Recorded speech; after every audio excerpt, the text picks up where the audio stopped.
जय श्री गजानन माऊली. सर्वांचं स्वागत आहे गृहिणी स्पेशल मराठीवर. आजचा दिवस तुम्हाला खूप चांगला जाऊ देत हीच महाराजांच्या चरणी प्रार्थना. आज सकाळपासून फक्त सकाळचं थोडंसं शूट केलं, त्याच्यानंतर मग काही नाही केलं. थोडं असं वाटून राहिलं सर्दी झाल्यासारखं आणि जिभेवर पण फोड होता, त्याच्यामुळे काही बोलता येत नव्हतं. पण आता म्हटलं चला सुरुवात करूया. एकदा व्हिडिओची सुरुवात झाली की मग सुरू होऊन जातो आणि एकदा का कंटाळा आला की मग तो राहून जातो. माझं तरी असं होतं. मिक्सरचे भांडे बऱ्याच व्हिडिओमध्ये तुम्ही पाहिलं असेल, बऱ्याच ताईंना हसू सुद्धा येत असेल माझं मिक्सरचं भांडं म्हणून. त्याचं जे बाकीचे 2 भांडे तर खराब झालेलेच होते, हे एक चालू होतं. पण त्याचं थोडं जे हँडल आहे तर ते हँडल निघून गेलं होतं, तिथून सगळं बाहेर यायचं. मिक्सरचं जे दारावर एक दुरुस्त करणारे येतात, मार्केटमध्ये जायचा कंटाळा आला की आपण बऱ्याच वेळा दारावर दुरुस्त करतो, तर ते माहिती आहे की ते चांगलं करत नाही, तरी पण मी त्यांच्याकडे दुरुस्त करून घेतलं. मला वाटतं 170 रुपये की काहीतरी घेतले होते त्यांनी. हे बदलायला लागतं, ते बदलायला लागतं. भांडं एवढंसं, पण त्याचं हा पार्ट खराब झाला, तो पार्ट फक्त ते स्टीलचं जे होतं ते, बाकी सगळं त्यांनी बदलून दिलं. आणि घरात आणलं तर ते भांडं अजिबात फिरलंच नाही. त्याच्यानंतर मग मध्ये आलेच, म्हणजे ते नेहमी येत नाही, महिन्यातून एक 2 चक्कर असते. त्याच्यानंतर पुढच्या वेळेस आल्यानंतर मी त्यांना म्हटलं की मिक्सरचं भांडं तुम्ही दुरुस्त केलं, पण घरात गेल्यावरती फिरलं सुद्धा नाही, काहीच नाही झालं. तुम्ही माझ्याकडे दुरुस्तच नाही केलं म्हटलं आता यांना काय म्हणावं काही समजत नव्हतं. दुरुस्त केलंच नाही म्हणे. मग आणखी दोघी तिघी होतेच. म्हटलं तुम्हाला 170 रुपये दिले होते, मी दुरुस्त करून घेतलं. आजपर्यंत म्हणे माझ्याकडे कोण्याच बाईची कंप्लेंट आली नाही, तुम्ही पहिल्याच आहे की कंप्लेंट करून राहिल्या. म्हटलं आता बाया करत नसतील, पण प्रत्येकीनं जर कंप्लेंट करायची नाही म्हटल्यावर मग हे असं चालूच राहणार. तर त्याच्यानंतर समोरच्या ताई पण म्हणत, म्हणजे त्यांनी पण लगेच सुरुवात केलं म्हणायला की माझं पण ते मधलं जे पाता आहे ते तुम्ही हे करून दिलं, त्यांना काहीच नाही बारीक होत. मग थोडा तो हे झाला. म्हणे मी करून देतो तुम्हाला परत. म्हटलं काही करायचं नाही मला आता, कारण ते करून असं वाटत होतं की आता नाही केलं ते पुरतं. त्याच्यात खर्च घातल्यापेक्षा इकडे विकत आणायला पुरतं. आता ते 170 रुपये मी फालतूचे, म्हणजे एका भांड्याला दुरुस्त करायला 170 रुपये घालवले. मग ऑनलाईन मिक्सरचे भांडे पाहिले आणि ते आज आले. 2-3 दिवस झाले ऑर्डर करायला. जास्त वेळ नाही लागत. फ्लिपकार्टवरून इथे ऑर्डर यायला आमच्याकडे. ॲमेझॉनवर कोणतीही वस्तू पाहिली की ते तुमच्या पत्त्यावर येऊ शकत नाही. त्याच्यामुळे ॲमेझॉनवरून कोणती एखादीच वस्तू असते की जी तिथून आणते. त्याच्यानंतर फ्लिपकार्ट आणि मेशो दोन्हीच्यावरून जास्त घेत असते. तर म्हणजे जसं पाहिजे होतं तसं आलेलं आहे. आणि एक महत्त्वाचं म्हणजे, मागच्या वेळेस मी एक व्हिडिओ केलेला होता की फ्रॉड झाला, मला जुने कपडे आले. पण त्याच्यानंतर बरेच असे वस्तू येतात की ते पूर्ण ते ओपन बॉक्स, म्हणजे ओपन करून दाखवतात की नाही हेच आहे का. मिक्सरचे भांडे पण त्यांनी ओपन करूनच दाखवले. तर हे बघा, हे मोठ्या याचं आहे, हे छोट्या याचं. आणि त्याचे झाकणं पण हे पूर्ण खराब झालं होतं. इकडचं पाणी खूप खराब आहे, क्षारयुक्त आहे. भांडे मी घरीच घासते. भांड्यावाली लावली पण होती मी उन्हाळ्यामध्ये, व्हिडिओ नाही केला तेव्हा, पण नाही आवडलं मला. आणि म्हणजे स्वतः भांडे घासून पण हे हाल आहे. तर भांड्यावाल्याचे काय असते, खूप क्षारयुक्त पाणी आहे. हे मधलं झाकणाचं आहे, तर त्यांनी ओपन वगैरे करून दिलं. आणि हे छोट्यावाल्या डब्याचं. त्याच्यानंतर बॉक्समध्ये पॅकिंग आलं, पॅकिंग त्यांनी काढून म्हणजे दाखवलं. तर छान आले मिक्सरचे भांडे. हे जे आहे स्टील वगैरे हे पण छान आहे, म्हणजे असं व्यवस्थित वाटले. आणि हे छोटंवालं आहे.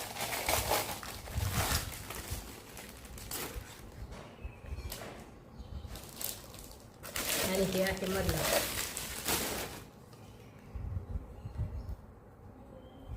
स्टील वगैरे सगळं चांगलं आहे. आणि किंमत पण 600, मला वाटतं 630 मध्येच हे 3ही भांडी आहे. मार्केटमध्ये जर घ्यायला गेलो असतो आपण तर एक भांडंच 300-400 रुपयाला सहज आलं असतं. त्याच्यामुळे मग ऑनलाईनच पाहिलं. म्हटलं एकदमच 3ही पण घेऊन टाकू, म्हणजे टेन्शन राहतं. सगळ्यात म्हणे मिक्सरच घेऊन टाकू, पण म्हणलं मिक्सर चांगला आहे, मिक्सर नाही घेतलं चालतं. तर हे मिक्सरचे भांडे आज कितीतरी दिवस झाले मिक्सरचं भांडं पाहिलं की मलाच माझं हसू येत होतं. ते पूर्ण हँडल गेलं होतं, त्याच्यामुळे असं बोट ठेवून, काही पातळ जर असलं त्याच्यावर असं बोट ठेवावं लागायचं आणि त्याच्यानंतर ते नाही तर त्यातून सगळं बाहेर यायचं. तर आता एक सगळ्यात महत्त्वाची वस्तू खरेदी झाली. आणि झाकणं पण छान आले. असं वाटतं हे की इथे क्रॅक वगैरे आहे का, तर क्रॅक नाही. काहीतरी डिझाईन आहे त्याला. हे जो साचा असेल त्या पद्धतीचा असेल, याला पण आहे. आता हे वापरण्यासाठी तयार होऊन येते. जुन्या भांड्यामध्ये नवीन भांड्यामध्ये एक फरक आहे फक्त, हे वजनाला असं हलकं हलकं वाटतं आणि हे वजनदार आहे. पण आता हे मिक्सरच्या सोबतचं आहे म्हटल्यानंतर याच्या क्वालिटीमध्ये आणि या क्वालिटीमध्ये फरक पडणारच. आणि याची क्वालिटी याच्या मानाने जे मिक्सरच्या सोबत आहे तर त्याच्यापेक्षा याची क्वालिटी थोडी असं वजनाला हलकं वाटतं. हे पण चांगलं आहे. आता काही दिवस वापरल्यानंतर समजतं की हे स्टील कसं आहे, तर पण बाकी व्यवस्थित वाटतं. हे वजनदार आहे पण. आणि हे जे आहे हे पण पॅक बसत होतं मिक्सरमध्ये, हे थोडंसं ढिल्लं बसतं. पण निघताना जेव्हा काही एखादी वस्तू काढली मिक्सरमधून की हे काढायचं म्हटलं की थोडंसं कसं जड जायचं, लवकर निघत नव्हतं एकदा फिरवल्यानंतर. आणि हे जे आहे हे पटकन निघून येतं. म्हणजे याचं हे एक टेन्शन कमी झालं माझं आता. आणि एखादी जर पातळ वस्तू असं शेक वगैरे काही केलं की याच्यातून हे निघतच नव्हतं मिक्सरच्या याच्यातून, त्या खालचं थोडंसं बरोबर असेल. आणि हे थोडंसं लहान आहे वाटतं त्याच्यापेक्षा, पण काही फिरल्यानंतर पटकन निघून येतं हे. म्हणजे असं जास्त कष्ट करायची गरज पडत नाही. तर या दोन्हीमध्ये थोडंसं याच्यामध्ये वजनामध्ये तर फरक आहे. आणि जे आकार आहे, आकार हे पण मधलं भांडं आहे आणि हे पण मधलं आहे, तर हे थोडं मोठं वाटतं आणि हे लहान आहे. दोन्हीमध्ये जास्त काही फरक नाही. आणि हे कसं झालेलं होतं हे पहा, हँडलच निघालेलं होतं. मग एकदा खरेदी केली तेव्हा उशा आणल्या होत्या मी. तर या उशाचा जो रंग आहे तो पूर्णपणे व्हाईट आहे. आणि व्हाईट किती कवर जरी लावलेला असला, जेव्हा आपण धुण्यासाठी कवर वगैरे काढतो दुसरा कवर थोडासा वेळ होतोच लावायला, तर त्याच्यामुळे ते पांढरा जो कपडा आहे तो पूर्ण मळून जातो. आणि एकदा मळल्यानंतर जो मेन कपडा आहे तो धुवून काढणं पण थोडं कठीण जातं, कारण त्यातलं ते रू पूर्ण काढणं, त्याच्यानंतर तो कपडा साफ करणं. त्याच्यापेक्षा एक वरूनच जर कवर केले तर केव्हाही चांगलं. ब्लाऊज पीसच आहे. मार्केटमधून कपडा काही आणायचा नव्हता मला, जे घरी आहे म्हटलं त्याच्यामध्येच. आणि ब्लाऊज पीस बरेच आहे घरामध्ये. श्रेयाचं चालू होतं दुसरा रंग घे, दुसरा रंग घे, पण सारख्या रंगाचे फक्त हे पिंकवालेच दिसले मला. पण तो रंग थोडासा असा भडक आहे. पण तिला म्हटलं मी की याच्यावरून पण कवर येणारच आहे, त्याच्यामुळे याचं काही टेन्शन नाही, कोणता रंग लावला तरीही चालतं. तर माप घेऊन पाहिलं तर अगदी परफेक्ट ते ब्लाऊज पीस आहे ते बरोबर येत होते, साईडनं पण. आणि म्हणजे सर्वच ठिकाणी कोणत्याही प्रकारचे असे शिल्लक कपडा उरला नाही किंवा कट केला नाही. आणि तेजस आलेला होता दादाचा मोठा मुलगा, त्याचं चालू होतं मोबाईलवर मला काहीतरी दाखवणं.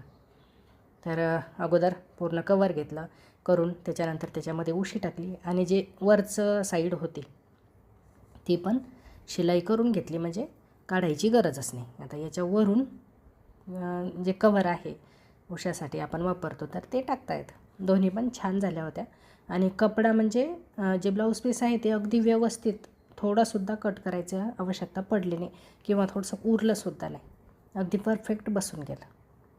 त्याच्यानंतर जे काही कवर होते त्याला ते टाकले. आता मळायचं टेन्शन नाही. मळणार तर आहेच, हा गुलाबी कपडा जर मळला तर तो काढून नंतर धुता येतो, पण पांढरा कपडा काढायचं म्हटलं ना थोडं कठीण गेलं असतं. तर व्यवस्थित झालेले आहे. आता उशा वगैरे करून घेतल्या. त्याच्यानंतर भेळ केली होती मुलांनी, ती चालू होती. खाणं रिची बसलेला आहे समोर आणि त्याची प्लेट दाखवत होता. त्यानंतर स्वयंपाकाची तयारी, तर त्याचं थोडंसं काहीतरी नवीन खायचं होतं. म्हटलं चला नवीन त्यालाही खायचं आहे आणि व्हिडिओ पण काढू. मैदा घेतला मी.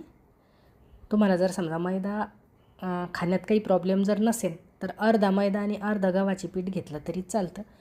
पण मी इथे 2 भाग गव्हाचं पीठ आणि 1 भाग घेत असते मैदा. म्हणजे 2 वाट्या जर गव्हाचं पीठ घेतलं तर 1 वाटी मैदा, अर्धं. कारण मैदा थोडासा नाही पाहिजे म्हणतात शरीराला. पण जर तुम्हाला आवडत असेल तर 1 वाटी जर मैदा घेतला तर 1 वाटी गव्हाचं पीठ घ्यायचं. ते खूप छान होतात. पण हेही चांगलेच होतात, असं काही नाही की याच्यामध्ये खूप नाही फरक पडत. जे अर्धा मैदा आणि अर्धं गव्हाचं पीठ घेतलं तर ते तरी थोडं खाताना वातडपणा येतो त्याच्यामध्ये, आणि हे नरम पण राहतात थोडे. तर दोन भागापेक्षा पण जास्त गव्हाचं पीठ होतं. याच्यामध्ये खाण्याचा सोडा चिमूटभर टाकायचा, आणि त्याच्यानंतर चवीप्रमाणे मीठ. ज्या पद्धतीने आपण पोळ्यासाठी कणिक मळतो त्या पद्धतीने मळून घ्यायचे. साधं जे पाणी आहे रोजच्या वापरातलं तेच वापरून, गरमही करायची गरज नाही, थंड पण नाही, जे रेग्युलर आहे तेच. गव्हाचं पोळ्यासाठी जे कणिक मळतो आपण त्या पद्धतीने मळायचे. थोडंसं तेल लावून मळून घ्यायचं आणि याला झाकून ठेवायचं. एक 10-15 मिनटं तरी मुरू द्यायचा तो उंडा. तोपर्यंत भाजी होते, भाजी होईपर्यंत मुरून जातो. तर भाजी करणार आहे काजूची, कारण गार्लिक नान करणार आहे. तर गार्लिक नान म्हटल्यानंतर त्याच्यासोबत भाजी पण थोडी अशी काजू पनीर या पद्धतीची चांगली लागते. तर 2 मोठे कांदे, 2 टमाटे. तर कांदा अगोदर भाजून घेतला, त्याच्यानंतर थोडा अर्धा भाजणं झाल्यानंतर त्याच्यामध्ये टमाटे टाकायचं, ते पण चांगलं भाजून घ्यायचं. थंड झाल्यानंतर मिक्सरमधून काढायच्या वेळेस याच्यामध्ये आणखी 1-2 जे पदार्थ आहेत ते ॲड करायचे. आणि नवीन मिक्सरचं भांडं आणलं, म्हटलं भांडंही आलेलं आहे आणि वापरून पण कोणती पण वस्तू आणल्याबरोबर वापरून पाहायची, कोणती असो, ऑनलाईन जर बोलवली तर. कारण वस्तू कशी आहे ते वापरल्याशिवाय समजत नाही. बदाम टाकले, त्याच्यासोबत काजू टाकले, 5-6 बदाम आहेत, काही काजू आहेत, आणि हे मिक्सरमध्ये काढून घ्यायचे. तर ऑनलाईन वस्तू कोणती पण घेतल्यानंतर लगेच वापरून पाहायची, कारण त्याची जी रिटर्नची पॉलिसी आहे ती खूप कमी असते, 6-7 दिवसाची असते. आणि बऱ्याच वेळा असं होतं की आपण वापरून पाहत नाही आणि नंतर दिवस निघून जातात, आणि जी वस्तू मग म्हणजे असं वाटतं की कशाला घेतली. तर तसं नाही करायचं, लगेचच्या लगेच वापरून पाहायची. तूप टाकलं आणि तुपामध्ये काजू भाजून घेतले चांगले. त्याच्यानंतर ते काढून घेतले. या भाजीला तूप तेल मिक्स करून टाकायचं, पण याचं जे प्रमाण आहे ते थोडं जास्त पाहिजे, म्हणजे तरी चांगली आली की भाजी चांगली दिसते आणि लागते पण. याच्यामध्ये काही खडे मसाले, ज्याच्यामध्ये तमालपत्र, दालचिनी, मोठी विलायची आणि कर्णफूल, हे सगळं त्याच्यामध्ये चांगलं करून घेतलं अगोदर. तो मसाला टाकला आणि आता वरून काही मसाले त्याच्यामध्ये हळद, जे रंग येणारं तिखट आहे ते टाकलं. थोडंसं तिखट आहे ते तिखट 2 प्रकारचं वापरते मी, तर ते टाकले. गरम मसाला घरी केलेला आहे मी, तो टाकला. त्याच्यानंतर थोडंसं पाणी टाकायचं, जेणेकरून हे खाली लागणार नाही, आणि चांगलं मिक्स करून घ्यायचं. आता याला चांगलं तेल सुटेपर्यंत होऊ द्यायचं. त्याच्यानंतर त्याच्यामध्ये काजू टाकायचे. कसुरी मेथी जर असेल तुमच्याकडे तर ती टाकली तरी चालते, माझ्याकडे नव्हती आणि मी जास्त वापर नाही करत त्याचा, त्याच्यामुळे कधी असं जास्त नाही आणत, तर ती काही नाही. तुमच्याकडे जर असेल, वापरत असाल तुम्ही, तर नक्की टाका, त्याने पण चांगले लागते. जी ग्रेव्ही आहे ती आम्हाला थोडी पातळ आवडते, त्याच्यामुळे मी पातळ करते. ज्या पद्धतीने ग्रेव्ही आवडते त्या पद्धतीने करायची. त्याच्यामध्ये थोडंसं पाणी टाकलं आणि भाजी आता साईडला शिजून राहिली. तोपर्यंत लसूण याला भरपूर लागणार आहे, आणि लसूण बारीक कट करायचा. छोट्या चाकूपेक्षा हा मोठा चाकू जो आहे खूप चांगला आहे. इतका बारीक लसूण असो, कांदा असो, काही पण खूप बारीक होतं त्यानं. आणि भाजी आता शिजलेली आहे. शिजल्यानंतर खूप छान दिसते. तरी आली की, या पद्धतीच्या भाज्या कोणत्याही असो थोडीशी तर्री दिसली की चांगली लागते, म्हणजे खायच्या अगोदरच असं वाटतं की चांगली झाली. आता इकडेच बारीक चिरलेला लसूण, कोथिंबीर आणि तीळ पांढरी ते घेतले. त्याच्यानंतर कणिक पण चांगली आता मुरलेली आहे. पोळपाटाला थोडंसं तेल लावायचं आणि हाताला पण थोडंसं तेल लावायचं. लाटण्यापेक्षा हे हातानेच थोडेसे चांगले करायचे. पोळी लाटण्यासाठी घेतो तेवढीच कणिक घेतली, त्याला थोडंसं असं या पद्धतीने केल्यानंतर दोन्ही हाताने असं करायचं. लाटण्याने शेवटी थोडंसं लाटते मी, कारण ते सर्व त्याला व्यवस्थित बसलं पाहिजे त्याच्यासाठी. आणि मैदा आहे, मुरलेली कणिक आहे, त्याच्यामुळे जास्त असं खूप कष्टाने द्यावे लागत. या पद्धतीने करायचं आणि त्याच्यावर लसूण, कोथिंबीर आणि तीळ हे टाकून घ्यायचं. आणि त्याच्यानंतर वरून लाटण्याने अगदी हलक्या हाताने लाटून घ्यायचं. ते तीळ त्याला चिटकले पाहिजे, आणि लाटलं जर नाही तर तीळ निघून जातात पूर्ण. थोडंसंच कोथिंबीर आणि तीळ जसे आवडतील तसे कोणाला जास्त आवडतात कोणाला कमी आवडतात, तर त्याच्यानुसार तेल वापरायचे.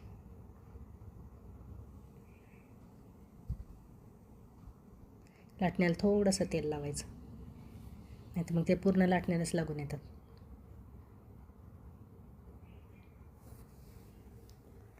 आणि एक अंदाज पाहायचा की हा जो आहे नान तो तव्यापेक्षा जास्त मोठाने झाला पाहिजे.